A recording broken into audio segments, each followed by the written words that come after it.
कुछ दिनों में जहानाबाद जिला पुलिस के द्वारा अच्छे मामलों में, काफ़ी सेंसिटिव मामलों में अच्छी गिरफ्तारियां की गई हैं। और ये जो अभियुक्त जो गिरफ्तार किए गए काफ़ी समय से फरार चल रहे थे और काफ़ी मामलों में ये हमारे यहाँ वांछित भी थे। उसमें सर्वप्रथम मैं बारी बारी से ब्रीफ करूंगा।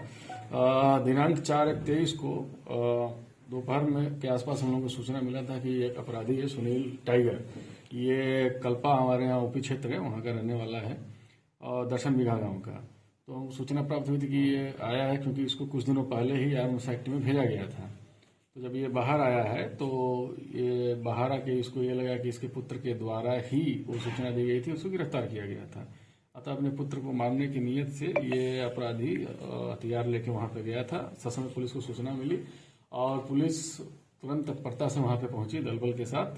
पुलिस को देखते ही वो सबसे पहले वहाँ से फरार होकर बधार में भाग गया। बधार में भागने के बाद फिर पुलिस ने उसका पीछा किया उसको पकड़ने के लिए, और उसने अपने पास छुपा के एक हंसुली रखा हुआ था। पुलिस के द्वारा पकड़ने के क्रम में उसके द्वारा उस हंसुली से हमला भी किया गया, जिसमें से हमारे 2 पुलिसकर्मी जख्मी हुए।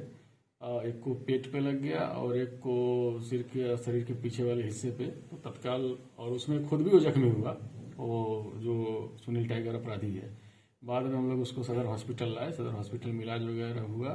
और ये जो हमारा चालक वहाँ पे सिपाही था जो जख्मी हो गया था, उसको हम लोग PMCH भी भेज दिए बेटर केयर के लिए। अभी सभी की स्थिति सामान्य है और इसमें इसकी सुनील टाइगर की हम लोगों ने तुरंत गिरफ्तारी सुनिश्चित की। और ये बता दें हम आप सभी लोगों का कि सुनील टाइगर के विरुद्ध हमारे यहाँ जहानाबाद जिला 6 केस हैं और ये अधिकतर आर्म्स एक्ट से रिलेटेड हैं सभी केसेस। और इस आर्म्स एक्ट के केसेस इसके ऊपर जो है चल रहे थे। हमको इसकी तलाश भी थी और इसके पास से हम लोगों ने एक थ्रेनेट और एक जिंदा कारतूस ये बरामद किया है। इस अभियुक्त की गिरफ्तारी में शामिल हमारे यहाँ वनी थे राम सुमेर कुमार कल्पा ऊपी के, वो शामिल हैं। और साथ में जो भी हमारे पुलिस बल हैं, सिपाही हैं, चालक सिपाही, इन सभी लोगों को मेरे द्वारा अच्छे काम के लिए, बहादुरीपूर्ण काम के लिए, गिरफ्तारी करने के लिए पुरस्कृत भी किया गया है। सर, ये अपने बेटे की हत्या करने के कारण क्या था सर? वही जैसा कि मैंने अभी आपको बताया है कि इससे पहले आर्म्स एक्ट के केस में जब हम लोग उसको जेल भेजे थे तो उसका ये मानना था कि बेटे के द्वारा ही उसको गिरफ्तार करवाया गया है, तो इसलिए वो जो है बेटे को मारने की नीयत से गया। दूसरा सबसे इम्पोर्टेंट हमने गिरफ्तारी जो किया है वो हमारे यहाँ ये परसबिघा थाने में है। परसबिघा थाने में हम लोगों को इसकी अभियुक्त की तलाश थी छबीला यादव की। आपको बताना कि नवंबर 2017 में एक बहुत ही यहाँ पे ट्रिपल मर्डर हुआ था, बहुत संवेदनशील था, जहाँ एक ही परिवार के 3 लोगों की हत्या कर दी गई थी गोली मार के। और उस संबंध में हमारे यहाँ परसबिघा थाने में 2017 में केस भी दर्ज हुआ था 302 में आर्म्स एक्ट में। इसका जो अभियुक्त जो है मुख्य अभियुक्त सतीश उर्फ छबीला यादव, ये उस समय से फरार चल रहा था। उस केस में गवाही कराने की नीयत से मिस्र बिघा के निवासी जगदेव यादव थे, जो गवाहों के साथ आते जाते थे। उनके ऊपर भी जानलेवा हमला इस शख्स ने किया था और उस संबंध में हमारे यहाँ केस भी दर्ज हुआ था परसबिघा थाने में ही 161-22 आर्म्स एक्ट और 302 के अंतर्गत। और उस केस में हम लोगों ने एक स्पेशल टीम बनाई थी, SIT बनाई थी, और मेरे द्वारा उसका काफ़ी गहन तरीके से सूक्ष्मता से मॉनिटरिंग भी किया जा रहा था, क्योंकि ये अभियुक्त काफ़ी शातिर है और ये अपना स्थान बदल रहा था, कभी कोलकाता कभी बिहार राज्य के बाहर। बीच में भी हमको काफ़ी इसके संबंधित इंट प्राप्त हुए थे, जिसमें तत्परता से टीम भेजी गई थी, लेकिन ये बार बार निकल जा रहा था। अभी हमने इसको कल गिरफ्तार किया है छबीला यादव को, और इसके विरुद्ध जो केस है मर्डर का, उन दोनों केसों में हम लोग जो है स्पीडी ट्रायल भी करा रहे हैं। आपको बता दें कि इसी के एक साथी को अभी हमने स्पीडी ट्रायल के तहत सजा भी सुनवाई है इसी सेम केस में। तो इस छबीला यादव की गिरफ्तारी भी हमारे लिए बहुत ही बड़ी उपलब्धि है।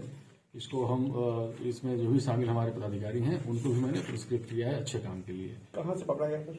इसको शाहपुर से पकड़ा गया है, वो परसबिघा थाना अंतर्गत ही आता है। और तीसरी जो इम्पोर्टेंट हमारी गिरफ्तारी थी वो इससे संबंधित थी कि रंगदारी का एक केस हमारे यहाँ दर्ज हुआ था। वो मेरे समक्ष आए भी थे जो आवेदक थे, और उनके द्वारा बताया गया था कि एक अननोन नंबर से उनको इस तरीके से परेशान किया जा रहा है, धमकाया जा रहा है।